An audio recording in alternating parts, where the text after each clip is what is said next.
وان التنسيقيات اليوم في العالم كتاخذ واحد الحجم اللي هو كبير، لان الحركات الاجتماعيه والنضالات الشعبيه تنظمات اليوم وعندها حتى هي مطالب اللي هي مشروعه واللي خاص الاستماع لها. هاد الاساتذه اليوم اللي هما منقطعين على الدراسه ماشي من اراده ديال نفسهم، ولكن للتنديد بالظروف اللي ولاو كيشتغلوا فيها ولا الاوضاع الماديه والمعنويه اللي هما كيعيشوا فيها، ما كيلقاوش الشروط باش يدرسوا كما يلزم، ثم انه كيتقاضوا واحد الاجور اللي هي مجمده منذ عقود، ثالثا يفرض عليهم واحد النظام اساسي اللي هما ما يشاركوش فيه. هذا النظام الاساسي جاء بعد ما فرض على الاساتذه التعاقد.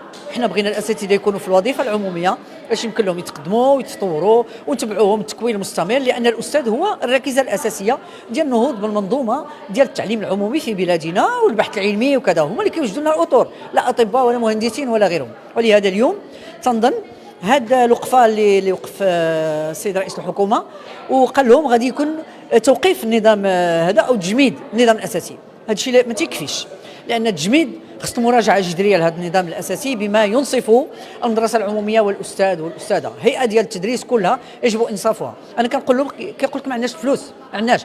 حنا كنشوفوا الدوله مشجعه التعليم بسرعتين، التعليم اللي هو ديال الناس اللي عندهم شويه الفلوس وتعليم ديال اللي ما عندوش، وكنزيدوا نقصوا من الميزانيه ديال الميزانيه الدوله المخصصه لهذا التعليم العمومي. اذا حنا هرسنا الاختلاط المجتمعي، وهذا واحد الشرخ اللي هو خطير جدا. ولهذا كنقولوا بانه اليوم خاص الحكومه تراجع بشكل جذري هذا النظام الاساسي، وانها توظف الاساتذه في اطار الوظيفه العموميه. ولا قالت ما كاينش الفلوس كاينه.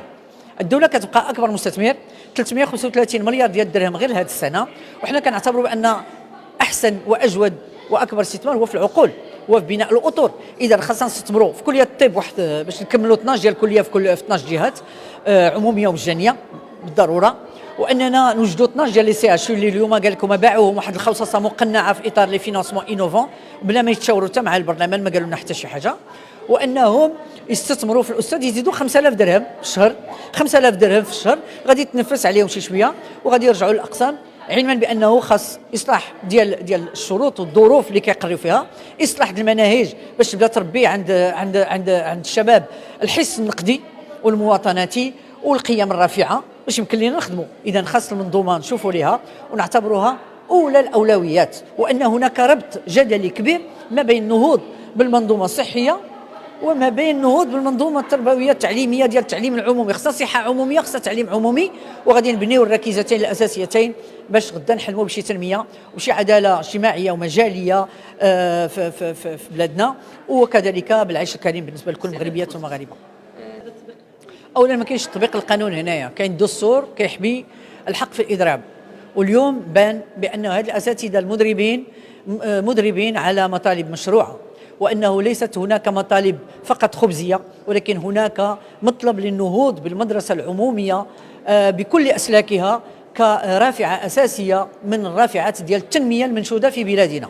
اذا ما كاينش قانون اللي كينظم، اذا هذا الشيء راه ظلموا الناس، وكاين الناس اللي اقتطعوا لهم ومشاو للمحكمه وربحوا. ولهذا ما كاين لاش يتعصفوا على هاد الاساتذه اللي اساسا يعني واصلا الاجره ديالهم اللي هي هزيله جدا، ورغم ذلك كياخذوا الكيران وكيجيو كيحتجوا لعل يلقاو شي اذن صاغيه.